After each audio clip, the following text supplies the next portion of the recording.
பீகுரு சொந்தங்களுக்கு வணக்கம். இன்னைக்கு நேர்காணல நம்மளுடைய இருந்திருப்பவர் மூத்த பத்திரிகையாளர் திரு சேகர் ஐயர் அவர்கள். வணக்கம். வணக்கம் கார்த்திக். வணக்கம். இப்ப இந்த வந்தே மாதரம் பாடல் மசோதா கொண்டு வரப்பயே பெரிய சர்ச்சையா இருந்தது. இப்ப நம்ம இண்டிபெண்டன்ஸ் டே அன்னைக்கு அது இன்னும் ஒரு கட்டம் மேல போய் சோனியா காந்தி அவர்கள் காங்கிரஸோட தலைமை அலுவலகத்துல கொடியேற்றுறப்ப வந்தே மாதரம் பாடல் இசைக்கப்படுறப்ப அவங்க ஒரு செய்கை காமிக்கிறாங்க. அது அமித்ஷா முதற்கொண்டு அவர்கள் என்ன சொல்றாங்கன்னா, பாடலை நிற்பாட்ட சொல்றாங்க, அவமதிக்கிறாங்க, நீங்க மக்கள்கிட்ட மன்னிப்பு கேட்கணும்னு பாஜக தரப்புல சொல்றாங்க. அவங்க தரப்புல இல்ல நிக்க முடியல, அவங்க சேரு கேட்கறாங்க, அமர்றதுக்கு சேரு கேட்கறாங்க, அவங்க தரப்புல விளக்கம் சொல்றாங்க. பட் இந்த மசோதா சட்டமாகறப்ப யார் இந்த மாதிரி டிஸ்டர்ப் பண்றாங்களோ அவங்களுக்கு சிறை தண்டனை இல்ல ஃபைன் அப்படிங்கிற ஒரு சட்டமும் இருக்கு. ஏதாவது சிக்கலை உண்டாக்குமா? கேஸை விட பேர் நல்லா ரிப்பேர் ஆயிடுச்சு. யாருக்கு? காங்கிரஸ் பார்ட்டி பத்தி நமக்கு தெரியும். இந்த மேட்டர்ல சோனியா காந்தி எப்போதுமே இந்த பார்ட் அவங்க எக்ஸ்போஸ் பண்ணவே மாட்டாங்க. தாங்க உண்மையா நினைக்கிறது என்ன, உண்மையா ஃபீல் பண்றது என்ன, அதை எப்போதுமே மறைச்சு மூடி ஒரு கல்டிவேட்டட் இமேஜுங்க அவங்களுக்கு. பப்ளிக் பர்சனாலிட்டி என்ன பார்த்தீங்கன்னா, ஹிந்துவில் அவங்க எழுதுகிற ஆர்டிக்கல் தான், ஓ இப்படி தான் யோசிக்கிறாரா இவர், இவ்வளோ பெரிய தலைவர், எவ்வளோ நாலேஜ் இருக்குது. ஆனால் அவங்க எழுதுகிற இது இல்லை, கட்டுரை இல்லை. அது அவங்களுக்கு எழுதி கொடுக்குறவங்களே நம்மள்கிட்ட சொல்கிறாங்க, நான் இவ்வளோ நல்லா எழுதியிருக்கேன் பார்த்தீங்களா, சோனியா பேரில் வந்திருக்கு இன்னைக்கு. நம்மகிட்ட அதே அனுப்புகிறாங்க, நான் எழுதின ஆர்டிக்கல் சோனியா பேர் போட்டாச்சு, நான் சொன்ன ஃபுல் மார்க்ஸ். அந்த மாதிரி ஒரு கல்டிவேட்டட் இமேஜ் வச்சுருக்காங்க சோனியா காந்தி. இப்போ இல்லைங்க, அரசியல் நுழைஞ்சதுலேருந்து, நான் சொல்வது 1998 தானே ஆக்டிவாக உள்ள வந்தாங்க. அப்போலேருந்து இப்போ அவர்கள் பார்த்தீங்கன்னா இந்த கல்டிவேட் இமேஜ். அது என்ன இமேஜ்? அது தட் அவங்க பெட்டி இல்லை, ஷீ இஸ் நாட் பெட்டி, she is above the all Congress leaders. பெரிய யோசிக்கிறாங்க, தூர் திருஷ்டி ரொம்ப. அதாவது ஆட்சிக்கு ஆசை இல்லை, பேராசை இல்லை, பதவிக்கு இது கிடையாது. ஏன்னா இவர் ராகுல் காந்தி முதல்ல அப்படி தானே ஆரம்பித்தார். ஜெய்ப்பூரில் பேசினார்ல, ஆட்சினா பாய்சன், விஷம், அப்படி இப்படின்னாரு. இப்போ அந்த விஷம் குடிக்க காத்துட்டு இருக்காரு, எப்போ ஆட்சி கிடைக்கும்னு. இதில் அந்த சம்பவத்தில் என்ன தெரிஞ்சிச்சுன்னா, பாருங்க, சட்டம் வந்தாச்சு, பார்லிமெண்ட் தொடர் முடிந்த பொழுது, இப்போ இந்த மழைக்கால தொடர் முடிந்த போது முழுக்க பாடப்பட்டது. அப்போ எல்லாரும் எழுந்து நின்னாங்க, ஒன்றும் சொல்ல முடியல. அதுக்கு பிறகு பாருங்க, இந்த தடவை செங்கோட்டையில் முதல் முறையாக முழு வந்தே மாதரம் பாடப்பட்டது. பெரிய வரலாறு. 15th August 2026 ஒரு ஹிஸ்டாரிக் டேட். என்னங்க, வந்தே மாதரம் எழுதின மகாகவி பங்கிம் சந்திர சாட்டர்ஜி அவர் எழுதினது. அதில் 2 இது சரியா இருக்கு, 2 பங்கு, அதாவது 2 வரிகள் சரியா இருக்கு, பாக்கி எல்லாம் சரியில்லை. இது காங்கிரஸோட பாலிடிக்ஸ் ஓடின்னு இருக்கு. இது சர்ச்சைக்கு வரத்துக்கு முன்னாடி, காங்கிரஸ் சர்ச்சை வரதுக்கு முன்னாடி எல்லாரும் பாடிருந்தாங்க. காங்கிரஸ்காரர்கள் யார், இஸ்லாமியர்கள் யார் காங்கிரஸ்ல இருந்தாங்களோ, பல பேர் முஸ்லீம் லீக்ல இருந்தாங்க, காங்கிரஸ்ல இருந்தாங்க கூட இது பாடிட்டு இருந்தா பிரச்சனையா பாடல. அதுக்கப்புறம் பிரச்சனையா அப்பவே செய்யப்பட்டது. எப்ப செய்யப்பட்டது? எப்ப இந்த பிரிவினை விவாதம் அதிகமாயிட்டே போச்சு, இந்தியாவை உடைக்கணும், பார்ட்டிஷன் பண்ணணும், இது பெருசாச்சு. அதுக்கு முன்னாடி யாரும் பாதர் பண்ணல. பாரதத்தை ஒரு தாய் மாதிரி நினைக்கும் பொழுது, அப்ப தாய் மாதிரி நினைக்கும் பொழுது உங்களுக்கு அது ஒரு தெய்வ ஸ்வரூபம் வருது. அதுல வரணும். அது அவர் முழுக்க பார்த்தீங்கன்னா சமஸ்கிருதத்துல அது அவர் மதர் இந்தியாவை அவ்வளவு சக்தி, எப்படி துர்காமா மாதிரி, அதாவது மா சரஸ்வதி, அதாவது மா துர்கா, மா சரஸ்வதி, மகாலட்சுமி, அந்த மாதிரி ஒரு இந்த பாரதம். அது ஒரு பெரிய, அதாவது ஒரு ஒரு குடிமகனோட பக்தி, தன் நாட்டை பிரதி, தன் நாட்டு மேல இருக்கிற ஒரு பற்று, ஒரு அதாவது தேசபக்தி, எங்க தெய்வ பக்தி மாதிரி இது பண்ணப்படுறது, அந்த மாதிரி ஒரு விஷயம் பிரச்சனை. ஆனா இதுல என்ன அரசியல்னா, இது பாடினானா இஸ்லாமியர்களுக்கு அஃபெக்ட் ஆயிடும், அவங்க மதத்தில் ஏதோ ஒரு பிரச்சனை உண்டாயிடும், அந்த மாதிரியே நெரேட்டிவை காங்கிரஸ் வளர்த்துட்டு வந்தது. அது ஏன், எதுக்கு வளர்த்தது? அது வளர்த்த காரணம் என்னன்னா, சரி பாருங்க உங்களுக்காக இது கூட நாங்க பண்றோம். இஸ்லாம்ல ஒரே கடவுள், அது அல்லாஹ் தான். அந்த அல்லாஹ்க்கு இது கிடையாது, தெர் இஸ் நோ ஃபார்ம். இது அவங்களோட ஒரு இது. அப்படி பார்க்க போனா இந்து மதத்துல ஃபார்ம் உள்ளது இருக்கு, ஃபார்ம் இல்லாதது இருக்கு. நம்மளும் பரம்பொருள் சொல்கிறோம். எங்கேயும் நிறைந்திருக்கிற பொருள், நம் உள்ளும் நம்ம வெளியிலையும். அப்படியே நம்மளோட உபாசனை இருக்குது, விக்கிர ரூபத்திலையும் இருக்குது. அதாவது அந்த பக்தனை பொறுத்து இருக்குது. அவங்க எவ்வளவு இது பண்ணுறாங்களோ அந்த மாதிரி, அது வேற சப்ஜெக்ட். பட் என்ன சொல்ல வரேன்னா, இது பிரச்சனை இல்லாததை பிரச்சனை ஆக்கினாங்க. அதாவது what is the solution, they made it into a problem. அதை பண்ண பிறகு அதிலே அவங்க அரசியல் ஓடிட்டு இருக்கு. அப்புறம் கட்டாயமாக பாரதிய ஜனதா கட்சி இந்த மேட்டரில் இன்னைக்கு இல்லைங்க, எப்போதுமே பார்த்தீங்கன்னா அவங்களோட பல மீட்டிங்ஸில் நான் பார்த்துருக்கேன், முழுக்க பாடுவாங்க. இதில் அந்த காலத்தில் என்ன ஆச்சு, இந்த பிரச்சனை ஆடும்போது நேரு கூட விருப்பம் இல்லை. ஓ இதை பாடினா அவங்களும் மனம் புண்பட்டு போயிடுவாங்க, அல்ல அவங்களுக்கு ஒரு எதிர்ப்பு இருக்குன்னு இவங்க அவங்கள இது பண்ணுற மாதிரி சமாளிக்கிற மாதிரி இதை பாட வேண்டாம்னு விட்டாங்க. அதில் அவங்க திருப்பி சொல்வது என்னன்னா, மகாகவி ரவீந்திரநாத் தாக்கூர் அவரே இதை இது வேண்டாங்க விட்டுருங்க சொன்னார். அந்த காலகட்டம் வேற. ஆனால் இவ்வளோ நாள் சுதந்திரம் ஆன பிறகு ஆச்சு, இப்போ நம்ம 100 ஆண்டு காலம் கம்ப்ளீட் பண்ணுறதுக்கு வண்டி ஓடிட்டுருக்கு அந்த டைரக்ஷனில். அப்படி இருக்கும்போது அப்புறம் சட்டம் வந்துருச்சு. ஆனால் அங்கே என்ன நீங்கள் பார்த்தீங்க, வீடியோ நல்லா பாருங்க. அது அந்த 2 வரி 2 ஸ்டாண்ட்ஸை தாண்டி 3வது போகும்போது சோனியா புரிஞ்சு விட்டாங்க, ஓ இது தாண்டுது. ஸோ அதை எப்படி நிப்பாட்டுறது? அதில் என்ன ஆயிடுச்சு பார்த்தீங்கன்னா, சோனியாவோட ஒரு இது வெளியில் வந்துருச்சு. ஓஹோ இப்படி கூட பண்ணுவாங்களா அவங்க? எப்போ உங்களோட கடமை என்ன, தேசகீதம் பாடும்போதோ இல்லை வந்தே மாதரம் பாடும்போதோ நீங்கள் அப்படியே நிற்கணும், ஒன்றும் அசையக்கூடாது, ஒன்றும் அப்படி இருக்கணும். ஆனால் அப்படி பண்ணலாம் அவங்க. இதில் என்ன கேட்டீங்கன்னா, இது சோனியா எக்ஸ்போஸ்ட். காங்கிரஸ் பற்றி தெரியும், இதை வச்சு தான் அரசியல் பண்ணிட்டு. ஆனால் சோனியா இதுக்கு மேலே இருக்கிற மாதிரி, இதுக்கெல்லாம் அப்பார் ஒரு பர்சனாலிட்டி மாதிரி நினச்சாங்க பாரு, அது இல்லைன்னு ஆயிடுச்சு. அப்போ என்ன அர்த்தம், இது நீங்கள் பண்ணுவது முழுக்க இந்த பாலிடிக்ஸ் தான். அப்புறம் உங்களுக்கு அவ்வளோ என்ன வெறுப்பு இருக்குது இதில்? சோனியா காந்திக்கு காவி உடனே வெறுப்பு, சோனியா காந்தி வந்தே மாதரத்தில் நம்ம இப்போ தமிழ் தாய் வாழ்த்து சொல்கிறோம், அதே மாதிரி இதுவும் தேசிய தாய் வாழ்த்து தான். வந்தே மாதரத்துக்கு தமிழில் சொல்லணும்னா தேசிய தாய் வாழ்த்து.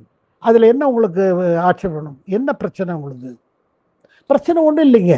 உங்களுக்கு தோணுதோ இந்த சிம்பிளா? இங்கே பாருங்க, இன்னைக்கு நம்ம பல சிம்பிள்ஸ் பார்த்தீங்கன்னா அதில் ரிலீஜியஸ் சிம்பிள் இருக்குது, ரிலீஜியஸ் சிம்பிள் இல்லாமையும் இருக்குது. பல சிம்பிள் இருக்குது.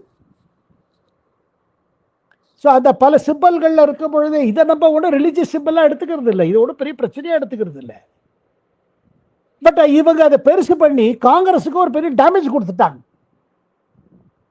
எங்கேயாவது நம்ம மறந்து போயிடுவோமோங்கிறதுக்கு ஞாபகப்படுத்தி விட்டாங்க. ஓஹோ இதுதானா அது? ஏன்னா இப்போ பாருங்க, கரப்பாம்பூச்சி வெள்ளம் வந்துருச்சு, இப்போ அது வந்துருச்சு. இப்போ பாருங்க, சிதம்பரம் உள்துறை அமைச்சராக, என்ன வேணா சொல்லுங்க, உள்துறை அமைச்சராக நன்னாவே செயல்பட்டார் அவர். உங்களுக்கு ஆச்சரியமா இருக்கும் நான் சொல்றது, அவர் உள்துறை அமைச்சராக நிதியமைச்சரோட நன்னா செயல்பட்டார். மாசம் ஒரு ரிப்போர்ட் கார்டு கொடுப்பாரு, தீவிரவாதிகளுக்கு எதிர்க்க என்ன நடவடிக்கை. ஏன்னா இதுக்கப்புறம் அவர் உள்துறை அமைச்சரானார். நம்ம பாம்பேயில் அட்டாக் ஆன பிறகு 26/11 அப்புறம் அவர் எடுத்துட்டார். 2008 நடந்த சம்பவ பிறகு அவர் வந்தார். வந்த பிறகு தீவிரவாதிகள் மேலே இது பண்ணார். அப்புறம் இந்த நக்சல், அதாவது மௌவாதிகளுக்கு எதிர்த்து அப்போ இருந்த பிரதமர் மன்மோகன் சிங் என்ன சொன்னார்? அவர் சொன்னது இதை விட பெரிய த்ரெட்டே கிடையாது இன்டர்னல் செக்யூரிட்டிக்குன்னு.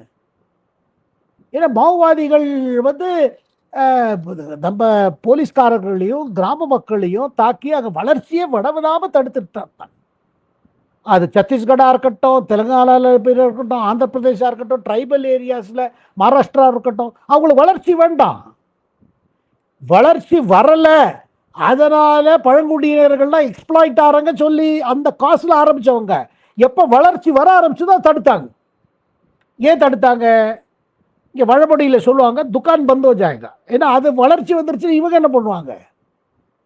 இப்போ பாருங்க, எழுமையை நீக்கிறேன்னு சொல்லி ஒரு அரசியல். அப்போ எருமையை நீக்கிறதுக்கு எழுமை இருந்துகிட்டே இருக்கணுமே, அதுதானே காங்கிரஸ். இது கரீபி ஆட்டம். ஆனால் கரீபி ரேனா, கரீபி போயிடுச்சுன்னா அப்புறம் உங்கள் அரசியல் என்ன? ஸோ ஒரு ஆள் அப்படியே கரிவாக வச்சுட்டு இருக்கு, அதாவது ஏழையாக இருந்தார் அந்த மாதிரி வருது. இப்போ அந்த மாதிரிங்க இந்த நக்சலோட பிரச்சனை என்னன்னா, அவங்க மௌவாதி என்ன, அவங்களோட கொள்கை என்ன? சைனாவோட கம்யூனிஸ்டில் பெரிய இது வந்துச்சுங்க, பெரிய ரெவல்யூஷன் வந்து சைனீஸ் கம்யூனிஸ்ட் பார்ட்டி ஆட்சிக்கு வந்தாங்க 1949. அப்போ சேர்மன் வந்து கம்யூனிஸ்ட் பார்ட்டியோட தலைவர் மௌசெத்துங். மௌசெத்துங்கோட கொள்கையிலேருந்து அந்த மௌவாதிக்கு ஒன்றும் ஆச்சு. அதில் என்னன்னா, இந்த தேர்தலில் நம்பிக்கை கிடையாது, இந்திய அரசியல் சட்டத்தில் நம்பிக்கை கிடையாது. இந்த இருக்கிற எல்லா செட்டப்பே போனோம், அதை பிடுங்கி எடுக்கணும், கலவரம் வரணும், அதுக்கு பிறகு கம்யூனிஸ்ட் ஆட்சி வரணும். அந்த ஆட்சியில் தேர்தல் இருக்காது. அண்ட் மௌவாதி அவர் மௌத் சொன்ன இது என்னன்னா, power flows from the barrels of the gun. துப்பாக்கி முனையிலிருந்து தான் ஆட்சி வருகிறது, அதுதான் அவங்க கொள்கை. ஸோ அதை வந்து பல இளைஞர்கள் அவங்கள மிஸ்கைட் பண்ணி ஒன்று ஓடிட்டு இருந்து அது ஒரு விதமாக இப்போ முடிஞ்சிருச்சு, கிரவுண்டில் முடிஞ்சிருச்சு. இந்த போராட்டம் ரொம்ப இருந்தது. ஆனால் கடந்த 10 ஆண்டு காலம் 12 ஆண்டு காலம் பாஜக அரசு வந்த பிறகு எதை ப. சிதம்பரம் நினைச்சாரோ அதை செய்யப்பட்டிருக்கு. ஏன்னா ப. சிதம்பரத்துக்கே தெரியும் காங்கிரஸ் இதில் வீக்குன்னு. ஏன்னா பல காங்கிரஸ் தலைவர்கள் என்ன பண்ணுவாங்க, டீல் பண்ணுவாங்க மாவோவாதிகளோட. ராஜசேகர் ரெட்டி ஆந்திர சிஎம் இருந்தபோது டீல் பண்ணிட்டார் காங்கிரஸ் தேர்தல் ஜெயிக்கிறது. அஜித் ஜோகி காங்கிரஸ்ல இருந்தவர், முதல்வராக இருந்தவர் சத்தீஸ்கர், அவருக்கும் டீல். அவர் வச்ச டீலில் உங்களுக்கு தெரியும், ஒரு பெரிய வெடி ஒரு சம்பவம் நடந்தது பஸ்தர்ல. அதில் வந்து பார்த்தீங்கன்னா பல காங்கிரஸ் தலைவர் காலியானாங்க, அவரோட எதிரிகள் காலியானாங்க, அவர் பிழைச்சார். அதாவது அவர் முன்னாடி வந்துட்டார், அப்புறம் அந்த லேண்ட்மைன் வெடிச்சிச்சு. இந்த சம்பவங்கள்லாம் நம்ம மறக்கக்கூடாது கார்த்திக். எல்லாம் காங்கிரஸே காலி ஆயிடுது, சத்தீஸ்கர் காங்கிரஸ் காலி ஆயிடுச்சு. அதில் ஷாமா சரண் சுக்லா ஒரு முன்னாள் முதல்வர், காங்கிரஸோட பெருத்தலைவர், அவர் காலியானார், அவருக்கு அஜித் ஜோகி ஆகாது. அதாவது மௌவிஸ்டோட நக்சலோட ஒரு விதமான ஒரு அண்டர்ஸ்டாண்டிங் பண்ணிகிட்டே இருப்பாங்க. அண்ட் மௌவாதி இதில் செட்டப்பில் பார்த்தீங்கன்னா அவங்களுக்குள்ளே பல பேர் இது சரியில்லை, நம்ம மெயின் ஸ்ட்ரீமுக்கு வரணும்னு துப்பாக்கி ஆயுதத்தை விட்டுட்டு வந்தவங்க இருக்காங்க. இன்னைக்கு பாருங்க, Communist Party of India, Marxist Leninist CPI ML அவங்க தேர்தல் நிற்கிறாங்களே, பீகாரில் நிற்கிறாங்க, சீட் அப்பப்போ ஜெயிக்கிறாங்க. அண்ட் இன்னைக்கு இந்திய கூட்டணியில் ஒரு அங்கம் வகிச்சிருக்காங்க. அப்படி இருக்கும் பொழுது இப்போ பிரதமர் செங்கோட்டையில் என்ன சொன்னார், செங்கோட்டை உரையில் என்ன சொன்னார், அவர் சொன்னது இதுதான், நம்ம கிரவுண்ட் லெவலில் இந்த மாதிரி சக்திகளோட இதை முறையடிச்சிட்டோம், கம்ப்ளீட்டாக முடிச்சிட்டோம். ஆனால் அந்த சிந்தனைகள் வைத்துக்கொண்டு பல பேர் இருக்கிறார். அவர் எதிர்கட்சி தலைவர்களை சொல்லலை, எதிர்கட்சி யாரையும் நேம் பண்ணல, அவர்களை நாம் கண்டறியணும்னர். அப்போ அவங்க முன்னாடி இல்லை, பெச்சான்னா ஹே, ஐடென்டிஃபை பண்ணணும் யார் யாரு என்ன, அவங்களோட மெயின் இது என்ன, எப்படி அவங்கள இது பண்ணுறது. அவங்க எது பண்ணாலும் குழப்பத்தை உண்டாக்கிட்டு இருப்பாங்க. இது சரியில்லை, அது சரியில்லை, அது சரியானா இது சரியில்லை, தூண்டி விட்டுட்டே இருக்கிறது. ஏன்னா அவங்களோட இது என்னன்னா எல்லாம் கலவரம் வரணும். அவங்க தியரி டெக்ஸ்ட் புக் அதுதான், அவங்களோட டூல் கிட் அதுதான். கலவரம் வரணும், கொந்தளிப்பு வரணும், எல்லாம் பிடிச்சி போட, அப்புறம் புதுசாக வரணும். புதுசு என்ன, அவங்க நினைக்கிற மாதிரி வரணும். இதுதான் அவங்களோட அடிப்படை கொள்கை. ஆனால் இன்னைக்கு சைனாவில் எந்த மௌ தலைவர் பேரை சொல்லி கம்யூனிஸ்ட் ஆட்சி நடக்கிறதோ அந்த இடத்துல நீங்கள் விரல கூட நீட்ட முடியாது. சர்வாதிகாரம் அங்கே இருக்குது. அந்த சர்வாதிகாரத்து மூலம் பொருளாதாரத்தை வளர்த்துருக்காங்க. எப்போ பார்த்தாலும் சைனாவை பாரு, சைனா பாரு, இங்கே இருக்கிறவங்களாம் பேசிட்டே இருப்பாங்க. ஆனால் சைனா பாருன்னா அவங்க எப்படி வந்தாங்க, என்ன ப்ரூட்டலாக அங்கே செய்யப்பட்டுப்பட்டது, என்ன ஃபோர்ஸ் அப்ளை பண்ணப்பட்டது. அந்த மௌவோட இது என்னங்கிற சைனாவை பாருங்க. இங்கே நம்ம டெமோக்ரஸியை எக்ஸ்ப்ளாய்ட் பண்ணி அந்த இதை இங்கே வரணும்னு பார்க்குறாங்க. அந்த சிந்தனை உள்ளவங்க பல பேர் பார்த்தீங்கன்னா ப்ரொஃபஸர்ஸாக இருக்காங்க, தன்னை இன்டலெக்சுவல் சொல்லிக்கிறாங்க, திங்க் டேங்கில் இருக்காங்க. எதுக்கு இருக்காங்கன்னா அது ஃபேஷன். நல்ல வசதியாக இருப்பாங்க, பங்களோ இருக்கும், கார் இருக்கும், எல்லாம் இருக்கும். பல பேர் பத்திரிகை தொழிலில் ஆசிரியராக இருக்காங்க, நான் சொல்ல விரும்பலை, பங்களோ இருக்கும், எல்லாம் இருக்கும். ஆனால் கேபிட்டலிஸ்ட், ஆனால் கம்யூனிஸ்ட் வெளியில் இடதுசாரி. தாங்க சம்பாதிச்சுட்டாங்க, நல்ல குடும்பத்தில் பிரித்து சம்பாதிச்சுட்டாங்க. இருக்கிறவங்க எல்லாம் கம்யூனிசம் இருக்கணும்னு ஆசை. நான் பேர் சொல்ல விரும்பலை, ஏன்னா கார்த்திக், ஏன்னா நான் இப்போ சொல்லும் போதே உங்கள் பேரெல்லாம் முன்னாடி வரும். இந்த மாதிரி அதாவது அடிப்படை இதுதான். ஆனால் அவங்க என்ன பண்ணுவாங்க, எங்கே பற்ற வைக்கலான்னு பார்த்துட்டு இருப்பாங்க. பாருங்க, சமுதாயத்தில் பல குறைகள் பிழைகள் இருந்துகிட்டே இருக்கும். அப்பப்போ அதை சீர்திருத்தணும். ஆனால் எப்படி திருத்தணும்? மக்களோட செயல்பட்டு அதை இது பண்ணி அதில் ஒரு இம்ப்ரூவ்மெண்ட் வரணும், மக்களுக்கு இது வரணும், லாபம் அடையணும், வளர்ச்சி வரணும். அதை விட்டுட்டு சும்மா தீக்குத்தி போட்டுகிட்டே இருக்கிறது. கேட்டால் நான் செக்குலரிசம் பண்ணுறேன், டெமோக்ரஸி பண்ணுறேன், குட் கவர்னன்ஸ் சொல்கிறது இது. ஆனால் செயல்முறை வேற. இப்போ எனக்கு என்ன ஆச்சரியம்னா, எந்த ப. சிதம்பரத்துக்கு இது அடிப்படையாக அவருக்கு நக்சலை பிடிக்காதுங்க. முதல்ல புரிஞ்சுப்போம். வித்தவுட் கான்ட்ரடிக்ஷன் நான் சொல்கிறேன் உங்களுக்கு, அவருக்கு இதெல்லாம் பிடிக்காது. ஆனால் வேறு வழி கிடையாது. ஏன்னா இன்னைக்கு காங்கிரஸ் கட்சியில், காங்கிரஸ் பார்ட்டியில் ராகுல் காந்தி கிட்டக்க அவருக்கு அட்வைசர் இருக்கிறவங்களாம் இந்த மாதிரி குரூப் தான். ராகுல் காந்திக்கே இது பிடிக்கும். ஏன்னா எல்லாம் பற்றியும் எறியிட்டேன், நமக்கும் ஆட்சி இல்லை, எல்லாம் எறியிட்டேன். ஸோ இவர் இந்த மாதிரி சொல்வது என்னன்னா, ராகுல் காந்தி நான் இந்த மாதிரி சொல்லுவார்னு நான் நினச்சேன். அதுக்கு முன்னாடி இவர் சொல்லிட்டார். ஏன்னா இவருக்கும் ராகுல் காந்திக்கும் ரொம்ப தூரம் போயிட்டே இருக்கு. கார்த்திக் சிதம்பரம் நிலைமை அதே தான், தூரம் போயிட்டு. ராகுல் காந்தியெல்லாம் இவங்களெல்லாம் கண்டுக்கிறது இல்லை, ஒன்றுமே கண்டுக்கிறது இல்லை. என்ன சொன்னால் அவர் இம்ப்ரெஸ் ஆவார், அந்த இதில் தான் இது சொல்லிட்டார். ஆனால் இதை சொன்ன பிறகு எனக்கு என்ன தோணுது, இவ்வளோ அனுபவம் கொண்ட தலைவர், மத்திய அரசில் இவ்வளோ பொறுப்பு வகித்தவர், இவருக்குன்னு ஒரு செல்வாக்கு இருக்குது. அது எவ்வளோ கான்ட்ரவர்சியலாக எடுத்தனாலும் இவருக்குன்னு ஒரு செல்வாக்கு இருக்குது. அதெல்லாம் விட்டுட்டு என்ன பேசுகிறார் அவர்? அப்படி ராகுல் காந்தியோட உங்களுக்கு தயவு வேணுமா? அவரோட கடாட்சம் இல்லைன்னா உங்கள் அரசியல் இல்லையா? அப்படிப்பட்ட கடாட்சம் கிடச்சி நீங்கள் அந்த அரசியல் செய்யணுமா? என்ன வேணால் சொல்லிப்பீங்களா திமாக் அரசியல்னு, திமாக் நக்சல்னு. அதாவது ஐ எம் மை மைண்ட் திமாகி நக்சலை நீங்கள் தமிழில் எப்படி மொழிபெயர்ச்சி பண்ணுவேன்னு நான் யோசிச்சுட்டு இருக்கேன். நான் ஒரு மாவுவாதி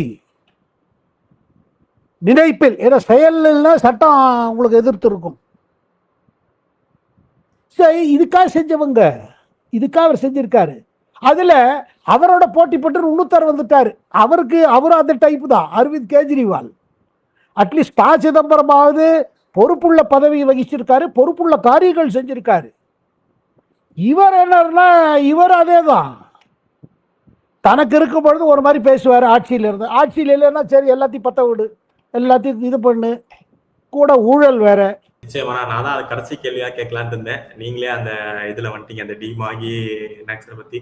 இவ்வளவு நேரம் உங்க நேரத்தை நம்ம தளத்துக்கு வந்து பயந்தமைக்கு ரொம்ப நன்றி. நல்லதே நடக்கும். வாழ்க வளமுடன். வணக்கம்.